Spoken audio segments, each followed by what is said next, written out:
ఇదిగో శేఖర్, వెళ్ళరా.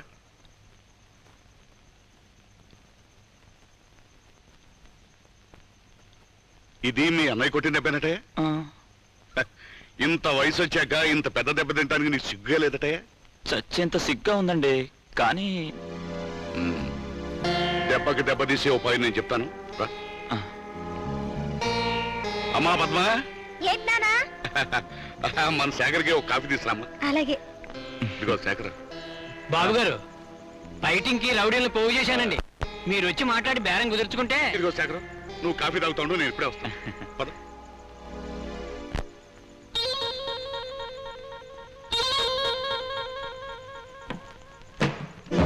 ఈ ఊరికి మీ అమ్మాయి ఒక్కడే హీరో అనుకుంటున్నాడు.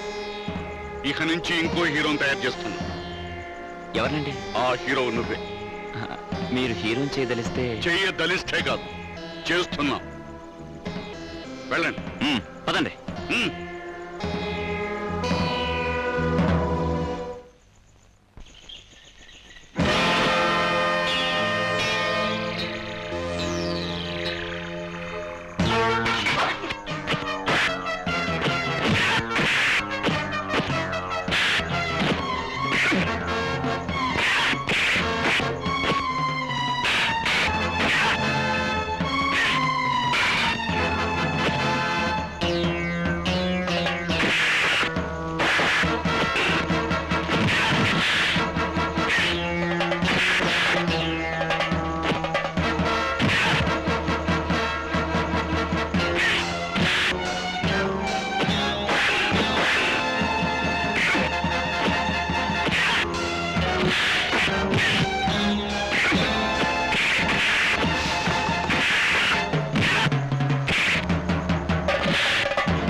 నువ్వెందుకు ఇలాంటి పని చేశావు?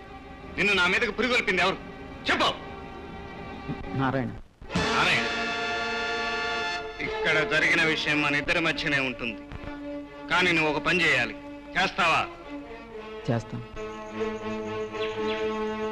మళ్ళీ ఇలాంటి దొంగ దెబ్బ తీయాలని చూస్తే ఇలాంటి కర్ర నారాయణ ఒంటి మీద రెండుగా విరుగుతుందని చెప్పు. ఈ కర్ర తీసుకెళ్లి నారాయణ ఇంటి ముందు పాతేసిరా.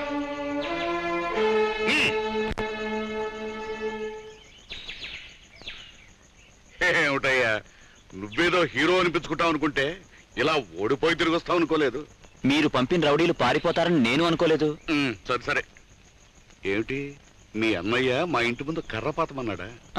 మేం కొట్టిన దెబ్బలకు మంటెత్తిపోయి ఏదో మాట్లాడాలండి.